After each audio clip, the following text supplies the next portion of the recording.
আসসালামু আলাইকুম এভরিওয়ান, আশা করি সবাই ভালো আছেন।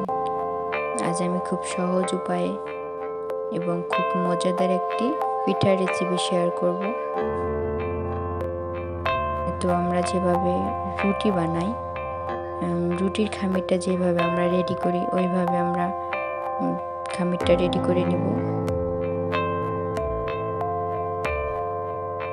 এরপরে পিঠার শেপগুলো দিয়ে দেব, রুটি বেলে পিঠার শেপগুলো দিয়ে দেব। আসলে আমি নতুন, এই জন্য সব কিছু বুঝতে পারতেছি না, অনেক অনেক অংশ কেটে গেছে। অবশ্যই আপনারা বুঝে নেবেন।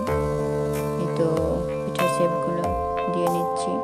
এই তো দুই কালারে আর কি, দুই কালার অ্যাড করে, মানে ড্রাগন ফল নয়তো বা খাবারের যে আছে কালার অ্যাড করে নেবেন। একটু সুন্দর করার জন্য, পিঠাকে একটু সুন্দর করার জন্য আমি একটা কালার অ্যাড করে নিয়েছি। এভাবে একটু শেপ করে নেবেন। পিঠাগুলো বানিয়ে নিতেছি। আস্তে আস্তে আমি সব পিঠাগুলো বানিয়ে নেব। আসলে পিঠাটা দেখতে যেমন সুন্দর তেমন খেতে অনেক মজা। বেশি উপকরণ লাগে না, বা আপনারা দেখলেই বুঝতে পারবেন। এতো পিঠাগুলো বানিয়ে নেব, খুব সহজ আর কি।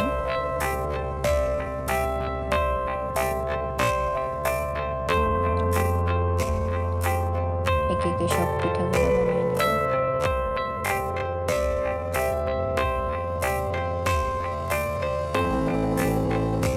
তো সব পিঠাগুলো বানানো শেষ, আমি ভেজে নিব হালকা। এগুলোতে বেশি তেল লাগে না, হালকা তেল দিয়ে ভেজে নিব,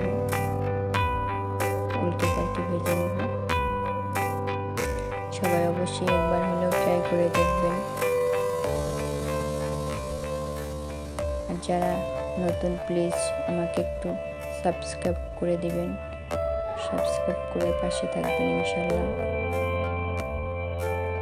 তো পিঠাগুলো ভেজে নেব।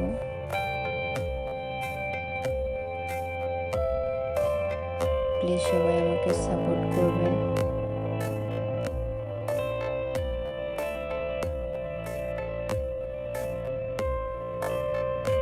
পিঠাগুলো ভেজে নেব, লাল লাল করে ভেজে নেব।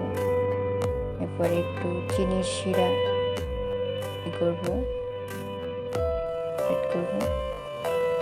এতে পিঠাগুলো প্রায় ভাজা হয়ে গেছে।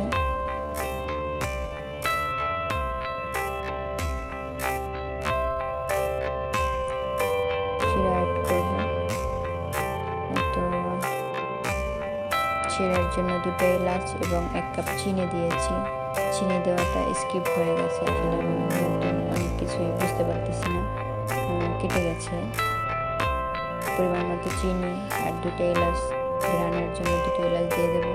এরপর চিনিটা জাল করে নেব। একটু লবণও দিতে পারেন।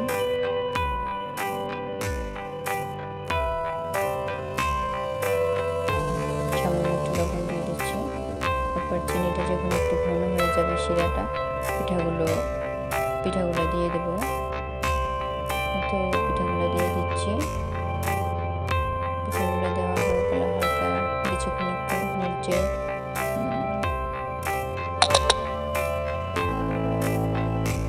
পিঠাগুলো নেড়ে চেড়ে কিছুক্ষণ অনবরত নাড়াচাড়া করবো যেন পুড়ে না যায়। লো ফ্লেমে রেখে নেড়ে চেড়ে উঠিয়ে নেব। এতে আমার পিঠা রেডি খাবার জন্য। কেমন হয়েছে অবশ্যই সবাই জানাবেন। আর রেসিপিটা ভালো লাগলে অবশ্যই সাবস্ক্রাইব করে দেবেন।